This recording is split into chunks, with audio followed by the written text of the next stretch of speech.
Let's go ahead and learn how to do CNC programming with G-code. But before we do that, let's make sure we have the right software downloaded. In order to get the software we're going to be using in this course, go ahead and go to cncsimulator.info. It'll bring you to this page here, and if we go ahead and scroll down a bit, you'll see there's a download link right here. If you go ahead and follow the instructions, you can get it downloaded right away.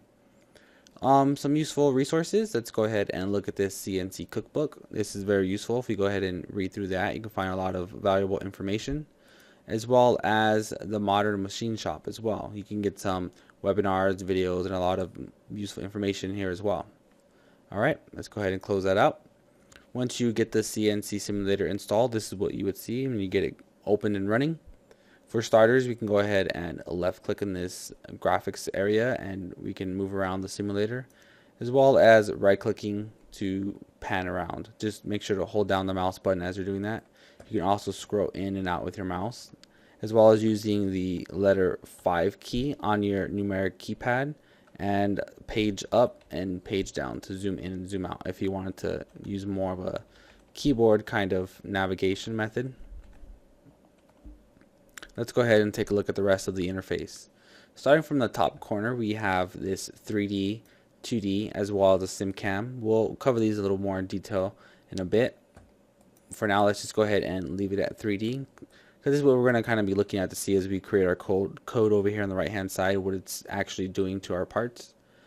We have File to go ahead and save and open CNC code, as well as some options to edit, Simulate to play, stop, pause our actual simulation of the code. We can view a few things here, tools, settings we'll be going into as well, SimCam, and help. On the bottom left over here in this corner, we have a play, pause, stop, the same view tools that were up here under simulate. We also have these three icons here.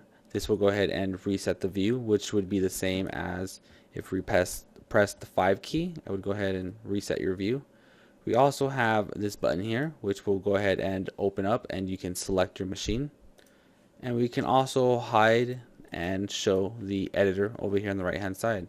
Now the editor over here is where we're going to be typing in our G code. We'll start out with something like G, and then you'll see this list of code, which is very helpful for us to start learning. We can do something like G0 for now. Also notice that there is highlighting for your code. We can click and select on the controller as well, and this will be how you're controlling a lot of the simulations in here, but right now we're not really going to touch that. We're going to focus mostly on the editor. A few more buttons down here on the bottom left corner. We have this icon here. If you go ahead and toggle that, it will show you various things that you can and cannot see, as well as transparency and the speed of which the simulation is being run.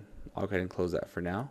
We also have this other icon right here. If we go ahead and click on that, it goes ahead and it kind of cuts through your part so you can see what it is that you're creating. We can do it from the top, from the right. We go ahead and cut in from the front and the back, just so you have a better view of what it is that you're creating. Go ahead and click that again to toggle it.